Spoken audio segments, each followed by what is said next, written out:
that Clennon worked on that for a long time.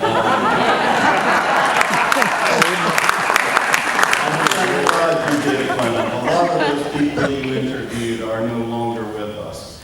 But I also wanted to add another thing. We recently drove through Albany, Georgia, and we saw the imposing new U.S. courthouse building there. And it has on the top of it the name C.B. King, your father.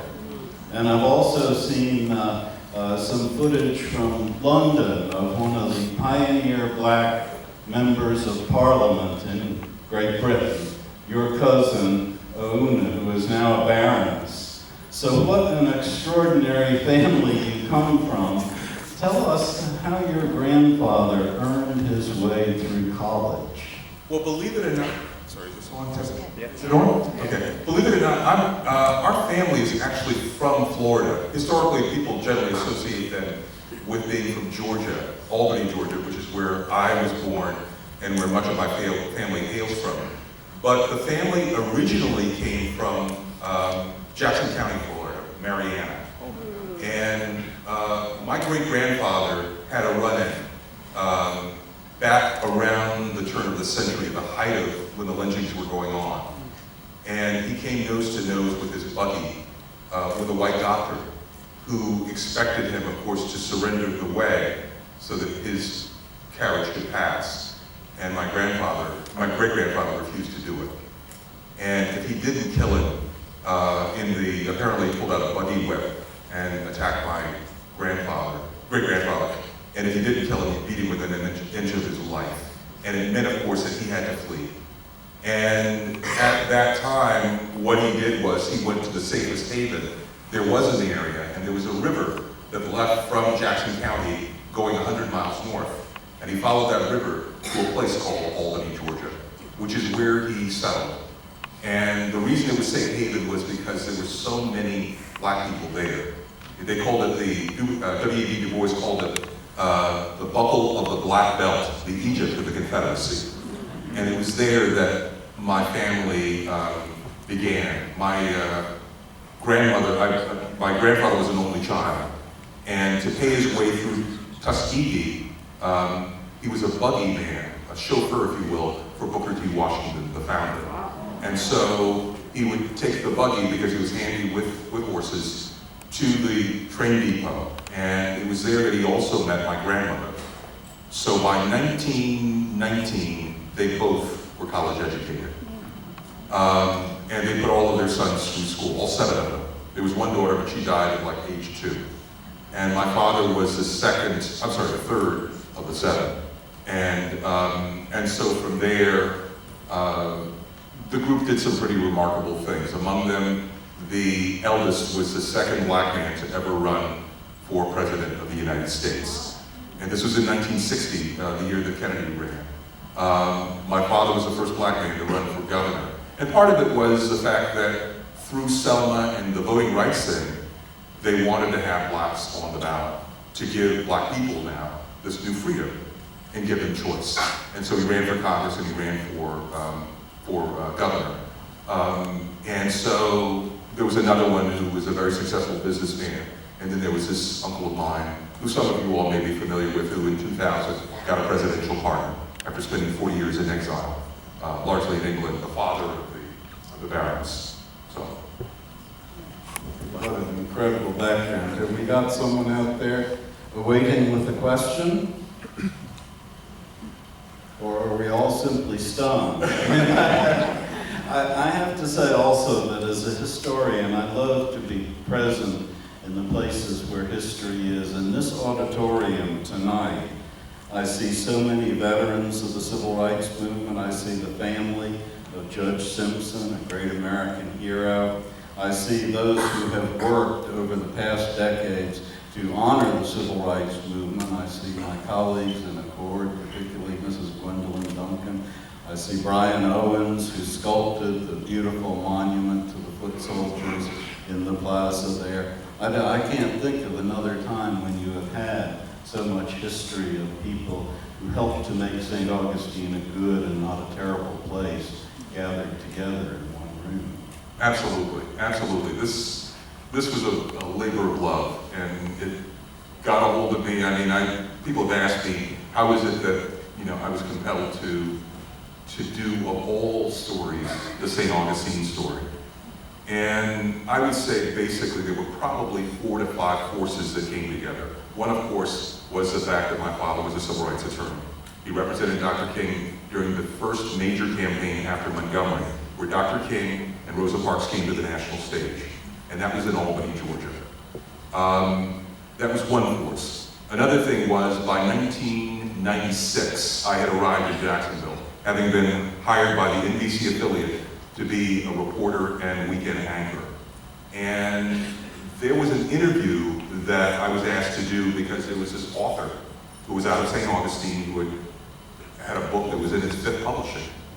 And I had recently read, and again, another influence, Taylor Branch's book, Pillar of Fire, which very much detailed what happened in St. Augustine. And I read it right before I came to work in Jacksonville. And this woman, anyhow, she had come and was in this 5th printing this book, but I gotta tell you, I was very disappointed because there was no mention at all of Black people in that book. And yet it was entitled St. Augustine, St. Johns County Pictorial History. And it was as if the hard drive of history had been wiped clean. And I asked her about it, and she just said that it wasn't really the angle that she was going for. And I guess it really bothered me a couple of years later when this woman approached me in a grocery store. And she recognized me from television. She was a Black woman, and she told me she was a school teacher and that I had to do a story. And I said, what? She says, well, at my school, they're watering down MLK Day to call it Diversity Day. And I just feel like, for our children and everything else, they should know that Dr. King was an important man. And I said, well, let me ask you something. I said, what was the argument? And she said, well, the school said that, Dr. King, and I couldn't argue with him, Mr. King, but they said Dr. King really didn't have anything to do with the First Coast. It wasn't like he was arrested here or he marched here or preached here, but I feel helpless and I feel like, and I said, whoa, hold on. You live in Jacksonville? And she said, yeah, all of my life. I said, you had no idea that he was jailed here? He was? You had no idea that he was very, very active in a very important movement down in St. Augustine? He was? The point of the matter is, I concluded that if she didn't know it, as somebody educating our children, that our children would know it.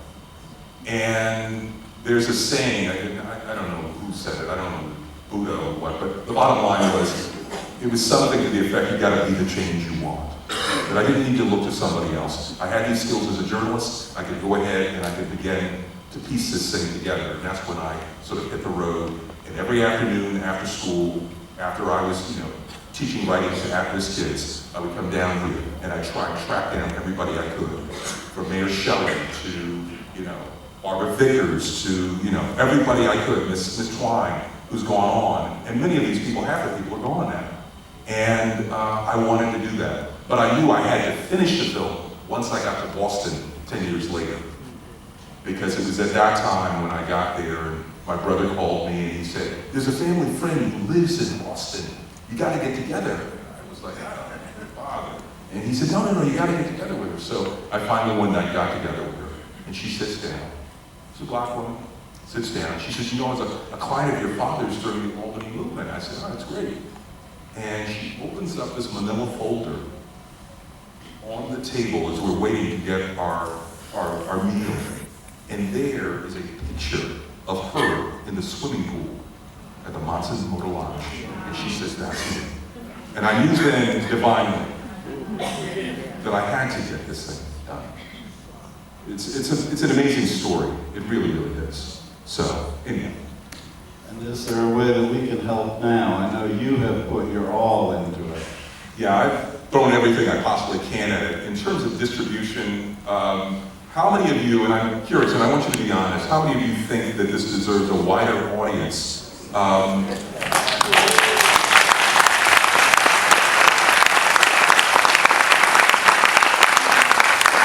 Thank you.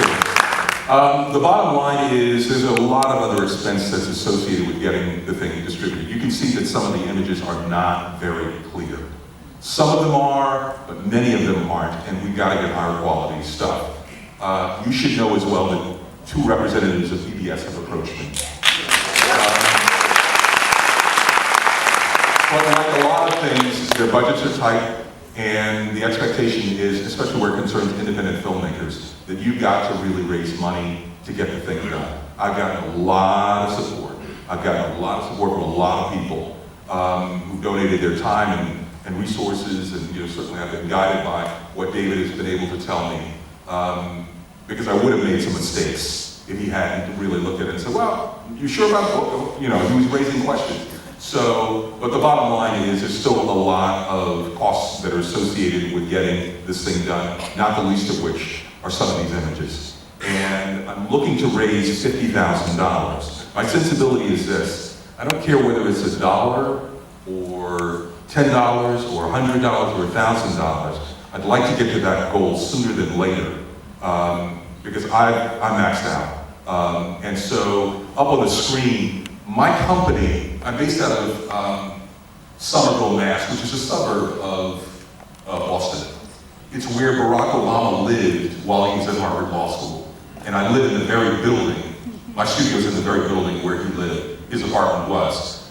And so the bottom line is my company, and I have a production company that basically does marketing films for nonprofits in Boston, is Augustine Monica. Remember that St. Augustine and his mother's name was Monica, as in Castellana. AugustineMonica.com. Pam Francois, who did my website, is actually here. She came up from Miami. Where are you, Pam? Back here. All right, yay! Anyhow, she went and created, within the last hour, a button that basically gets you to my GoFundMe link. And if you all feel compelled, and please spread the word if you do, please contribute so that I can get this thing ready and out. Because I do want it to a wider audience where eventually people can buy copies and share it for the next generation. Because it's really about the next generation. It really is. So.